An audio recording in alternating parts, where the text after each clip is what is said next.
Judge Margaret Hayes adjusted her black robe as she entered courtroom 7B of the Cook County Courthouse in Chicago. The morning light filtered through the tall windows, casting long shadows across the mahogany benches where attorneys shuffled papers and whispered final strategies.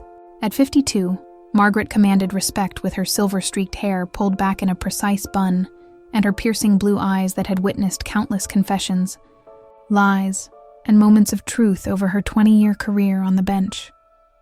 The case before her today was routine, or so she thought. Assault with a deadly weapon, the defendant, a 24-year-old woman named Sarah Chen. Margaret glanced at the file, noting the sparse details.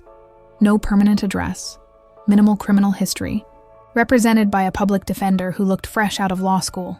These cases were unfortunately common in her courtroom. Young people caught in cycles of poverty and desperation that led them down dark paths. "All rise," the bailiff announced as Margaret took her seat behind the imposing judicial bench. The courtroom fell silent except for the shuffling of feet and the creak of wooden benches. Margaret's gaze swept across the room, taking in the familiar faces of court reporters, attorneys, and spectators who filled the gallery on this Tuesday morning. Then her eyes found the defendant. Sarah Chen stood between her attorney and the defense table, her dark hair falling in waves past her shoulders. She wore a simple gray dress that had seen better days, her hands clasped in front of her as she faced the bench. But it wasn't her appearance that stopped Margaret's breath. It was something else entirely, something that made her heart race in a way that was completely inappropriate for a woman in her position. Margaret felt an inexplicable pull toward this young woman, a magnetic attraction that she couldn't understand or explain. Her hands trembled slightly as she shuffled through the case documents, trying to regain her composure. This had never happened before. In all her years presiding over cases, she had maintained perfect professional distance, never allowing personal feelings to cloud her judgment. "Your Honor?" The prosecutor's voice cut through her thoughts. "Are we ready to proceed?" Margaret cleared her throat, forcing herself to focus on the legal proceedings before her. "Yes, Counselor. Please state your name for the record." As the morning progressed through arraignment procedures, Margaret found herself stealing glances at Sarah Chen. There was something hauntingly familiar about the young woman's profile. The way she held her shoulders, the delicate curve of her jaw.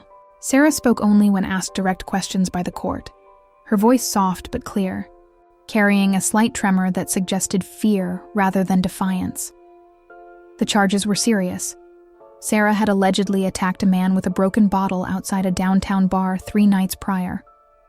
The victim required 32 stitches and claimed he had never seen his attacker before. Sarah's attorney entered a plea of not guilty, citing self-defense, though the details remained murky.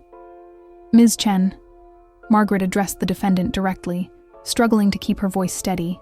"Do you understand the charges against you and the potential consequences if convicted?" Sarah looked up, meeting Margaret's gaze for the first time. The impact was immediate and overwhelming. Those dark eyes held depths of pain and secrets that Margaret recognized but couldn't place. For a moment, the courtroom seemed to fade away, leaving only the two of them locked in this strange, inexplicable connection. "Yes, Your Honor," Sarah replied quietly. "I understand." Margaret set bail at $50,000, lower than the prosecutor requested, but higher than the defense hoped. As the court adjourned and Sarah was led away in handcuffs, Margaret felt an almost physical pain watching her disappear through the door that led back to the holding cells. That evening, Margaret sat in her study at home, a glass of wine untouched on the desk beside her. Her Tudor-style house in Lincoln Park was quiet, except for the ticking of the grandfather clock in the hallway. She had lived alone since her divorce 5 years earlier, finding solace in the order and predictability of her solitary life. But tonight, peace eluded her. She couldn't stop thinking about Sarah Chen. The attraction she felt was unprofessional and potentially dangerous to her career, but it was more than that. There was something about the young woman that felt familiar, like a half-remembered dream, or a song whose melody you recognize but can't name. Margaret pulled out her laptop and began researching, though she wasn't sure exactly what she was looking for. Sarah Chen's background check revealed little. A series of temporary addresses, part-time jobs in restaurants and retail stores, no family listed as emergency contacts. It was as if she had materialized from nowhere just a few years ago. The wine remained untouched as Margaret worked late into the night, driven by a compulsion she couldn't name. She told herself she was simply being thorough, that understanding the defendant's background would help her make better decisions about the case. But deep down, she knew it was something more personal, something that frightened her with its intensity. As the clock struck midnight, Margaret finally closed her laptop and headed upstairs to bed. But sleep wouldn't come easily. Her dreams were filled with images of dark eyes and a voice she felt she should recognize, haunted by the growing certainty that her encounter with Sarah Chen was just the beginning of something that would change everything she thought she knew about justice, desire, and the secrets that small towns keep buried in their past. The following morning brought no relief from Margaret's obsessive thoughts about Sarah Chen. She arrived at the courthouse earlier than usual, hoping that the familiar routine of reviewing cases and preparing for the day's docket would restore her professional equilibrium. Instead, she found herself constantly checking the clock, knowing that Sarah's case wouldn't come up again for several days, but unable to shake the image of those haunting dark eyes. Margaret's secretary, Janet, noticed her distraction immediately. The older woman had worked for 3 different judges over her 30-year career and had developed an uncanny ability to read the moods and motivations of the judicial officers she served. "Judge Hayes, you seem troubled this morning?" Janet observed as she delivered the day's files. "Is everything all right with the Chen case? I noticed you stayed quite late yesterday evening." Margaret looked up sharply, wondering if her preoccupation was that obvious. "Just being thorough, Janet. It's a complex situation with limited background information on the defendant." "Of course, Your Honor. Though if I may say so, you've handled hundreds of similar cases without losing sleep over them." Janet's tone was gentle but pointed, the kind of maternal concern that came from years of watching judges struggle with the weight of their decisions. As the morning progressed through a series of routine hearings, Margaret's mind kept wandering back to Sarah Chen. During a brief recess, she made an impulsive decision that would have significant consequences. She called her old friend Detective Ray Morrison from the Chicago Police Department, someone she had known since their college days at Northwestern University. "Ray, it's Margaret Hayes. I need a favor, and I need it to stay between us." Detective Morrison had worked his way up from beat cop to detective over 25 years on the force. His gravelly voice carried the weight of countless investigations and sleepless nights. "What's eating at you, Maggie? You sound different." "I have a defendant in my courtroom, Sarah Chen, 24 years old. Something about her seems familiar, but I can't place it. Her background is practically non-existent before 2019. I was wondering if you could do some digging. Maybe check missing persons files from the surrounding areas." There was a pause on the other end of the line. "Maggie, you know I'd do anything for you, but this sounds personal. Are you sure you want to go down this road?" Margaret felt a flush of embarrassment, but pressed on. "I think there might be more to this case than appears on the surface. Call it judicial instinct." That afternoon, while Margaret presided over a civil dispute involving a construction contract, her phone buzzed with a text from Ray Morrison. "Found something. Can you meet tonight? Millennium Park near the Bean, 8 p.m. The hours until their meeting passed with agonizing slowness. Margaret's concentration was shot, and she found herself making uncharacteristic errors in procedure that required correction from the court reporter. By 6 o'clock, she had dismissed the remaining cases for the day and headed home to change clothes. The October evening was crisp, with the first hints of winter beginning to creep into the Chicago air. Margaret walked through Millennium Park, her footsteps echoing off the concrete paths as she made her way toward Cloud Gate, the famous reflective sculpture that locals called the Bean. Ray was already waiting, his bulky frame silhouetted against the city lights. "You look like hell." "Maggie," he said without preamble as she approached. "Thanks for the pep talk. What did you find?" Ray handed her a manila folder, his expression serious. "I went back through missing persons files for the past 10 years, focusing on young women who would be about the right age now. Most of them were found, some dead, some runaways who came home. But there was one case that caught my attention." Margaret opened the folder, her hands trembling slightly in the cool evening air. The first document was a missing person report dated 7 years earlier from Cedar Falls, Iowa, a small town about 4 hours west of Chicago. The subject was described as a 17-year-old high school student named Emma Rodriguez who had disappeared without a trace on her way home from her part-time job at a local diner. But it was the photograph attached to the report that made Margaret's breath catch in her throat. The missing girl had dark hair and eyes that were unmistakably familiar. Even allowing for the changes that 7 years could bring, the resemblance to Sarah Chen was undeniable. "Jesus," Margaret whispered, sinking onto a nearby bench. "There's more," Ray continued, sitting beside her. Emma Rodriguez was adopted as a baby. Her birth name, according to the sealed adoption records I wasn't supposed to access, was Emma Chen. She was placed with the Rodriguez family when she was 6 months old. Margaret stared at the photograph, her mind racing through the implications. If Sarah Chen was really Emma Rodriguez, then she had been living under a false identity for years. But why? What had happened in Cedar Falls that made a 17-year-old girl abandon her life and disappear completely? "Ray, I need you to contact the Cedar Falls Police Department, quietly.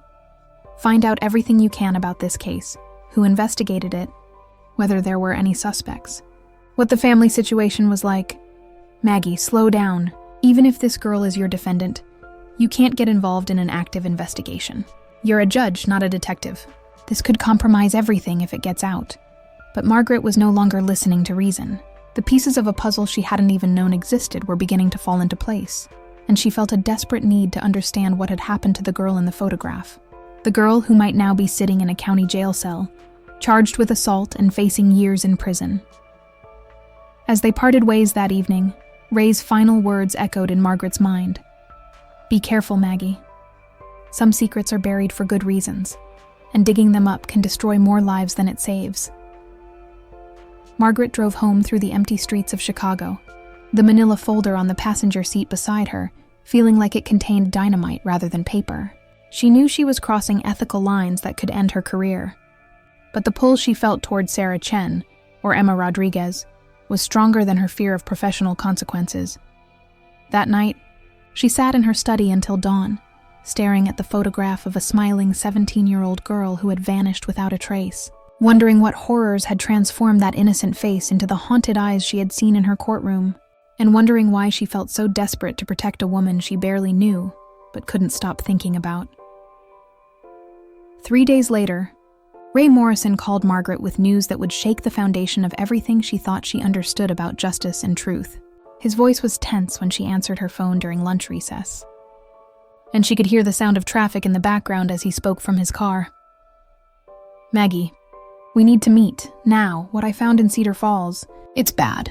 Really bad." They met at a small diner in Chinatown, far from the courthouse and the police station where their conversation might be overheard. Ray looked like he hadn't slept, his usually neat appearance rumpled, and his eyes bloodshot from too much coffee and too little rest. "I spoke with Detective Linda Walsh from Cedar Falls PD," he began without preamble, sliding a thick folder across the sticky Formica table. "She worked the Emma Rodriguez case from day one, and she's never forgotten it. When I mentioned the name, she got very quiet, then asked if I had found Emma alive." Margaret opened the folder with trembling hands. Inside were police reports, witness statements, and photographs that painted a picture of the investigation that had been quietly buried despite never being solved. Emma Rodriguez had been a straight-A student, beloved by teachers and classmates, working part-time at Murphy's Diner to save money for college. On the night she disappeared, she had left work at 11 p.m. for the short walk home through Cedar Falls' quiet downtown streets. "She never made it home," Ray continued, his voice low. "Her adoptive parents, Miguel and Rosa Rodriguez, waited up all night. When she didn't show up for school the next morning, they called the police. But here's where it gets interesting and disturbing." Margaret looked up from the reports, noting the careful documentation of the initial investigation. "What do you mean?" Emma's disappearance wasn't random. Detective Walsh found evidence that someone had been stalking her for weeks before she vanished. Someone with resources, connections, and the ability to make a teenage girl disappear without leaving a trace. Ray pulled out a separate folder, this one marked "Confidential" in red letters. The lead suspect was Thomas Garrett, 38 years old at the time, married with 2 children. He was a prominent businessman in Cedar Falls, owned 3 restaurants, and had interests in real estate development. He also sat on the city council and was a major donor to local political campaigns. What connected him to Emma? She had been working at one of his restaurants, not Murphy's Diner, but another place called the Garden House, upscale dining that catered to Cedar Falls' wealthy residents. According to co-workers, Garrett had been paying special attention to Emma, complimenting her work, offering her extra shifts, even suggesting he might help pay for her college education. Margaret felt sick as she read through the witness statements. Emma's co-workers described a pattern of behavior that was clearly grooming: expensive gifts that Emma had politely refused, offers to drive her home after late shifts, inappropriate comments about her appearance that made other employees uncomfortable. 2 weeks before Emma disappeared, Ray continued, she filed a complaint with the restaurant manager about Garrett's behavior. She said he had cornered her in the storage room and tried to kiss her, telling her that he could make her life very comfortable if she was nice to him. When she rejected his advances, he became angry and threatened her job. Please tell me they arrested him. Ray's expression was grim. They tried. Detective Walsh built a solid case. Witness statements, physical evidence that Garrett had been near the diner the night Emma disappeared, even security footage showing his car in the area. But the day before they were going to execute a search warrant, Garrett's attorney, a high-powered firm from Des Moines, showed up with a judge's order blocking the search. On what grounds? Insufficient evidence, violation of his civil rights, harassment by law enforcement, the usual legal maneuvering that money can buy. But Walsh wasn't deterred. She kept investigating, kept building the case. Then something happened that ended her career in Cedar Falls. Margaret looked up sharply. What? 3 months after Emma's disappearance, Detective Walsh was approached by her superiors and told that the case was being transferred to the state police due to its complex nature. She was reassigned to property crimes and told in no uncertain terms to drop her investigation into Thomas Garrett. When she refused and tried to take her evidence to the state attorney general, she found herself facing an internal affairs investigation for improper conduct and exceeding her authority. They buried the case, completely. Garrett continued to be a pillar of the community, his businesses thrived, and Emma Rodriguez became just another missing person statistic. Detective Walsh eventually transferred to another department in Iowa, but she never stopped believing that Garrett was responsible for Emma's disappearance. Margaret stared at the photographs of Thomas Garrett, a middle-aged man with thinning hair and cold eyes, smiling at various community events and ribbon-cutting ceremonies.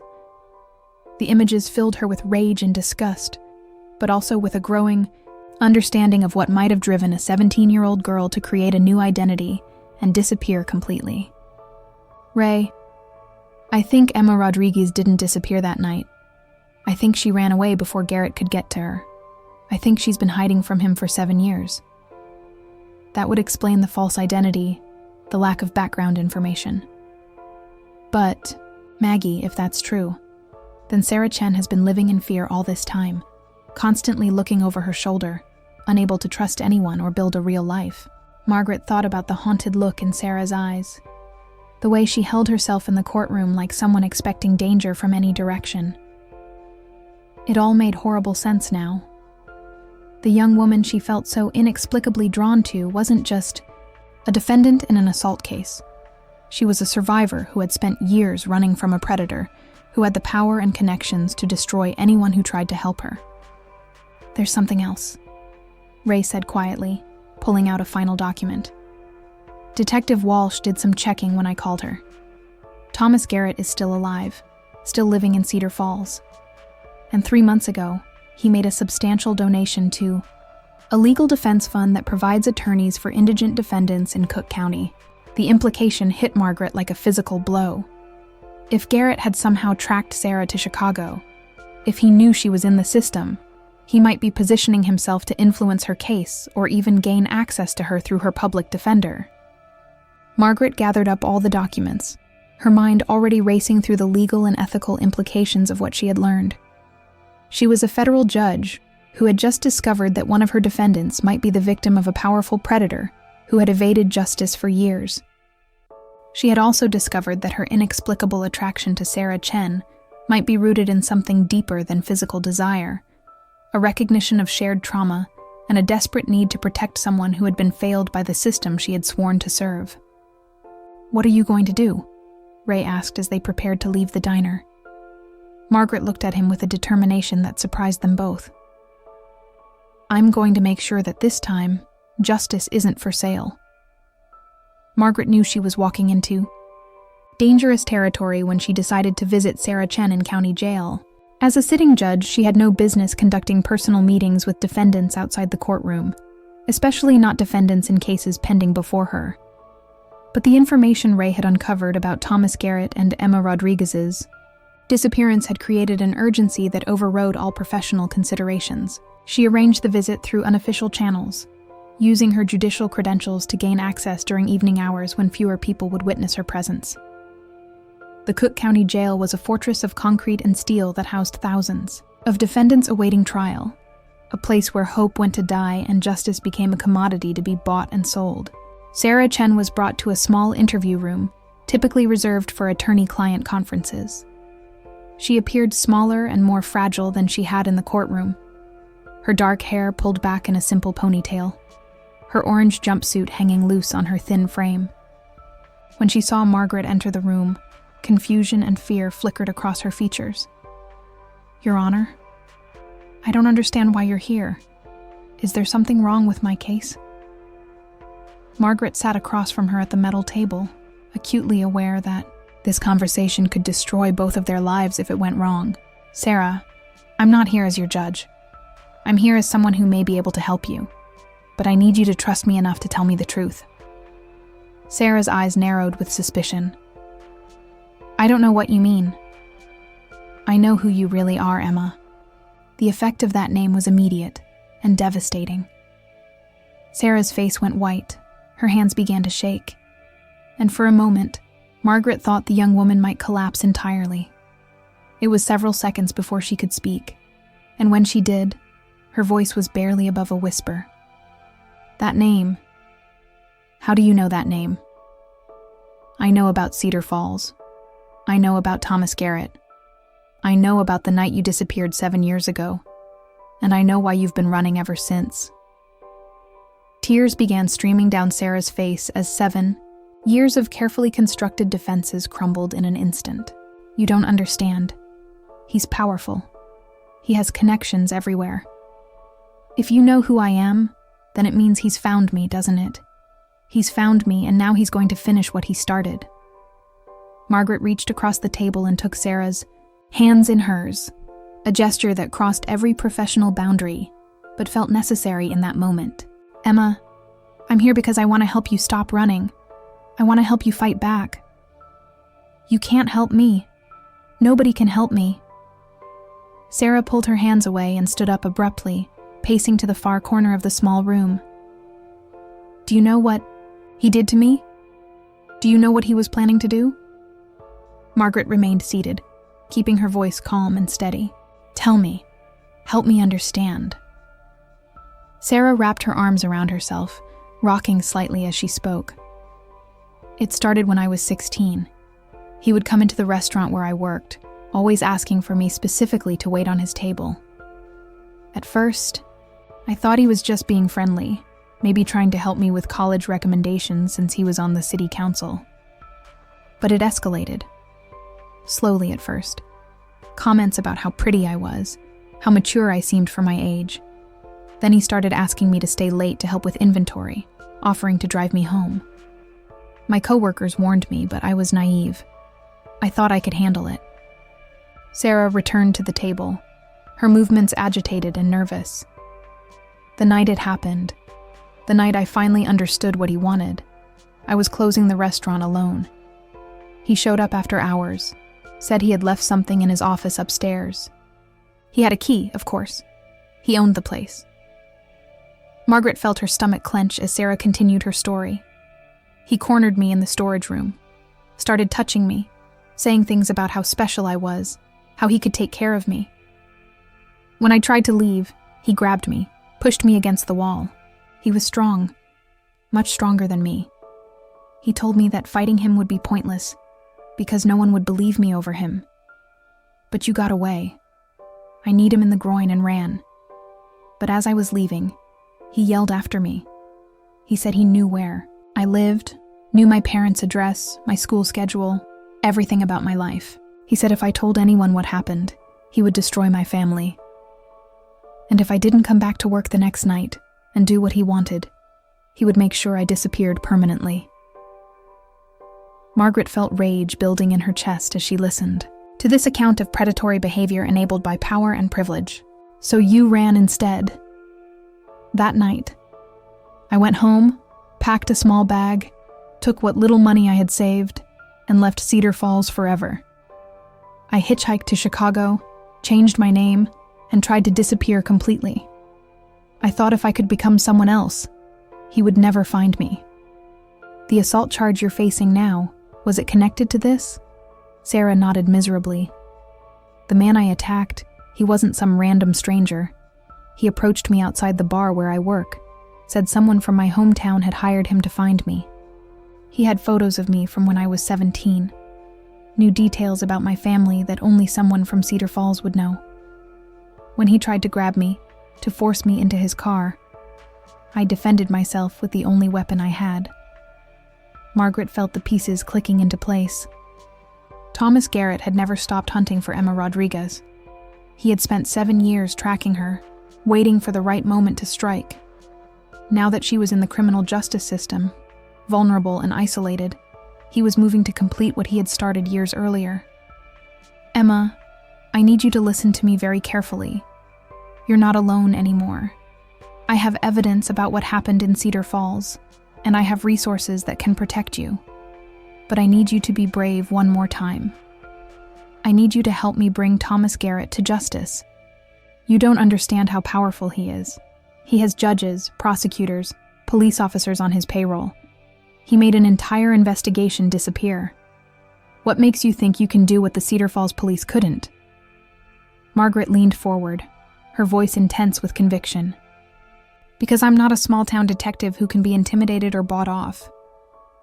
I'm a federal judge with 20 years of experience fighting corruption and abuse of power. And because this time, he's not just dealing with a scared 17-year-old girl. He's dealing with a survivor who has found someone willing to stand with her.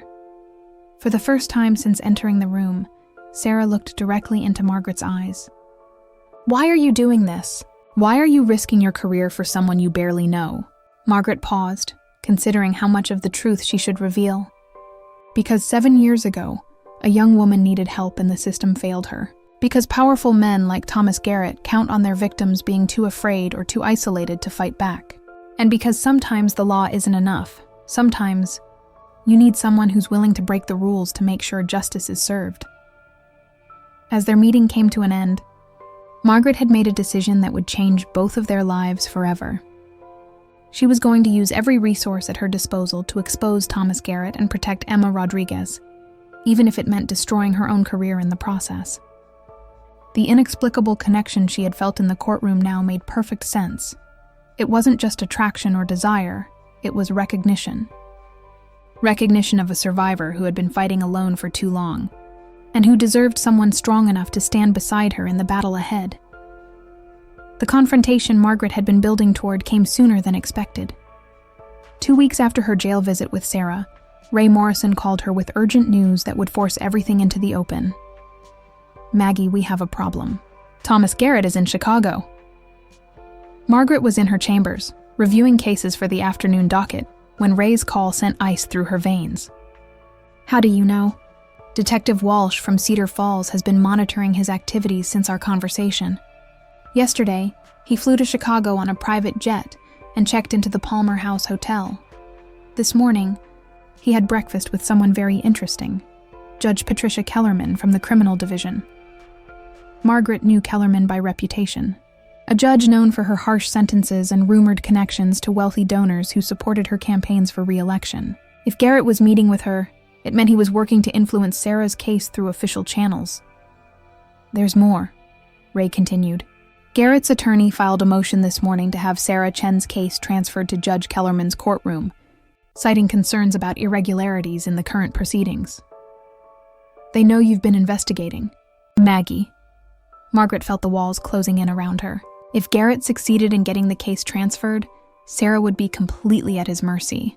Kellerman would either dismiss the charges entirely, allowing Garrett to eliminate the witness against him, or ensure Sarah received the maximum sentence, effectively silencing her forever. Ray, I need you to contact Detective Walsh immediately. Tell her to get to Chicago with every piece of evidence she has about the Emma Rodriguez case. And I need you to arrange a meeting with the FBI field office. If we're going to take down Garrett, we need federal resources. That afternoon, as Margaret presided over routine hearings, her mind was racing through legal strategies and potential outcomes. She had made a decision that violated every ethical rule she had sworn to uphold, but she was past caring about professional consequences. Emma Rodriguez had been failed by the system once, and Margaret would not allow it to happen again. The motion to transfer Sarah's case was scheduled for emergency hearing the following morning. Margaret knew this would be her only chance to expose the truth before Garrett's influence removed Sarah from her protection entirely. She spent the evening preparing for what might be the most important hearing of her judicial career.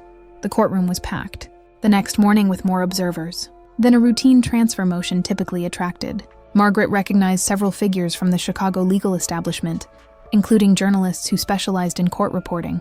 Word had somehow leaked that something significant was about to happen in courtroom 7B. Judge Kellerman's attorney presented the transfer motion with polished efficiency, arguing that Judge Hayes had shown unusual interest in the defendant that suggested potential bias. Margaret listened impassively, knowing that everything depended on what happened next. When it was time for her response, Margaret stood and made a decision that would end her career, but might save Emma Rodriguez's life. Your Honor, she addressed the presiding administrative judge. Before ruling on this motion, the court should be aware of information that directly bears on the defendant's safety and the integrity of these proceedings. Margaret began laying out everything she had discovered about Emma Rodriguez, Thomas Garrett, and the systematic cover-up that had allowed a predator to operate with impunity for years. She presented Ray Morrison's investigation, Detective Walsh's evidence from Cedar Falls, and her own findings about Garrett's current attempts to manipulate the judicial system. The courtroom erupted in chaos as reporters realized they were witnessing the exposure of a major criminal conspiracy. Garrett's attorney objected vigorously, claiming everything Margaret said was hearsay and speculation. But Margaret had prepared for this moment. Your Honor, I have with me Detective Linda Walsh from the Cedar Falls Police Department, who can testify under oath about her investigation into Thomas Garrett's activities. I also have FBI agent Sarah Chen. Margaret paused, using Emma's real identity publicly for the first time in 7 years, who is willing to testify about the crimes committed against her, and Garrett's continued attempts to silence her. The administrative judge, clearly overwhelmed by the magnitude of what was unfolding, called for an immediate recess. During the break, Margaret watched as FBI agents who had been waiting in the hallway moved to arrest Thomas Garrett on federal charges including kidnapping, obstruction of justice, and conspiracy to commit civil rights violations. Garrett's arrest was swift and dramatic. As the agents placed handcuffs on his wrists, he looked directly at Margaret with an expression of pure hatred. You have no idea what you've done, he snarled. I'll destroy you for this. But Margaret felt no fear as she watched him being led away. For the first time in weeks, she felt the peace that comes from knowing you've done the right thing, regardless of the consequences. The aftermath was swift and comprehensive. Margaret was suspended pending an ethics investigation that would ultimately end her judicial career. Judge Kellerman was implicated in the corruption scandal and forced to resign. The FBI's investigation into Garrett revealed a network of bribery and intimidation that had protected him for decades. Sarah Chen, Emma Rodriguez, was released from custody as the assault charges against her were dropped. The man she had attacked was revealed to be a private investigator hired by Garrett to kidnap her, and he quickly agreed to cooperate with federal prosecutors in exchange for immunity. 3 months later, Margaret sat in a small cafe in Lincoln Park, reading the news coverage of Thomas Garrett's sentencing. He had received 25 years in federal prison for his crimes, and the judge had specifically noted that his attempts to corrupt the judicial system had been an aggravating factor in the sentence. Thank you, Margaret looked up to see Emma Rodriguez standing beside her table. The young woman looked different now, healthier, more confident, no longer carrying the weight of 7 years of fear and isolation. She had testified against Garrett during his trial, finally able to tell her story to people who believed her and had the power to act on her behalf. "You don't need to thank me," Margaret replied, gesturing for Emma to sit down. "I did what should have been done 7 years ago. You sacrificed everything for me. Your career, your reputation, your future. Why?" Margaret considered the question, thinking about the inexplicable connection she had felt that first day in court. The attraction that had led her down a path of investigation and discovery that changed both of their lives. Because sometimes, the system fails people who deserve protection, because powerful men like Garrett count on their victims being too afraid to fight back, and because everyone deserves someone who's willing to stand up for them when they can't stand up for themselves. Emma reached across the table and took Margaret's hand, a gesture that no longer carried the weight of professional impropriety, but simply represented human connection and gratitude. "What will you do now?" Emma asked. Margaret smiled, feeling genuinely hopeful about the future for the first time in months. "I'm thinking about opening a private practice, specializing in cases where the system has failed vulnerable people. Turns out there's quite a need for that kind of work." As they sat together in the cafe, watching the Chicago afternoon unfold around them, both women understood that their lives had been fundamentally changed by their encounter. Emma Rodriguez was finally free to build a life without fear, while Margaret Hayes had discovered a new purpose that transcended the comfortable boundaries of judicial procedure. The story that had begun with an inexplicable attraction in a courtroom had evolved into something far more significant, a reminder that justice sometimes requires people to risk everything for what's right, and that the most profound connections between human beings often emerge from shared commitments to protecting those who cannot protect themselves. In the end, the missing girl had been found, not just physically, but emotionally and spiritually. And in finding her, Margaret had discovered something essential about herself, that beneath the robes and titles and professional distance, she was still someone willing to fight for justice, even when it meant sacrificing everything she had built her life around.